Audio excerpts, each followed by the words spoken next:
अस्सलाम वालेकुम dear viewers, असांजे चैनल ते खुश आमदीद। पाकिस्तान पेट्रोलियम लिमिटेड में तमाम घणी जॉब अपॉर्चुनिटीज़ आयूं आहिनि जेके डिफरेंट फील्ड सां रिलेटेड कैंडिडेट्स जे लाइ आहिनि।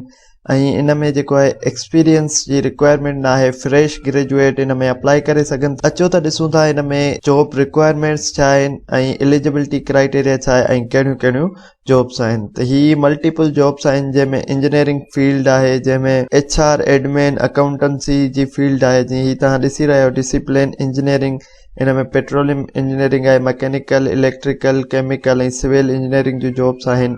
जियो फिजिसिस्ट, जियोलॉजिस्ट जी जॉब्स आहिनि। इंफॉर्मेशन टेक्नोलॉजी में कंप्यूटर इंजीनियरिंग, कंप्यूटर साइंस जी जॉब्स आहिनि। सपोर्ट सर्विसेज में मैनेजमेंट आहे, जंहिंमें एडमिन, HR ऐं प्रोक्यूरमेंट जो जॉब्स आहिनि। फाइनेंस जो जॉब्स आहिनि। इंटरनल ऑडिट जो जॉब्स आहिनि। माइन एंड मिनरल्स में जियोलॉजिस्ट, जियो फिजिसिस्ट ऐं माइनिंग इंजीनियरिंग जो जॉब्स आहिनि।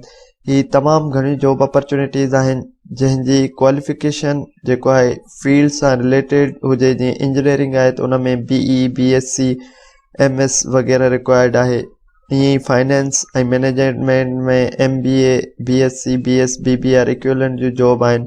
सप्लाई चेन मैनेजमेंट आहे। त ईअं डिफरेंट जॉब्स जे लाइ डिफरेंट क्वालिफिकेशन रिक्वायर्ड आहे जेका उन जॉब जे अॻियां लिखियल आहे।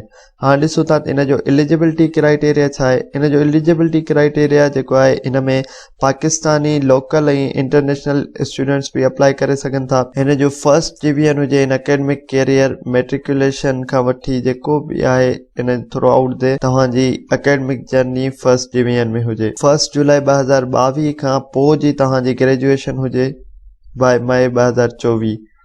अगर जेके कैंडिडेट लास्ट सेमेस्टर में आहिनि उहे भी हिन में अप्लाई करे सघनि था। हिन में अप्लाई करण जे लाइ तव्हांखे NTS जी वेबसाइट ते वञी करे 18 मार्च खां पहिरियां अप्लाई करणी पवंदी ऐं जेको आहे 50% फी तव्हां पे कंदव टेस्ट जी। 50% जेको आहे पाकिस्तान पेट्रोलियम इंजीनियरिंग वारा पे कंदा।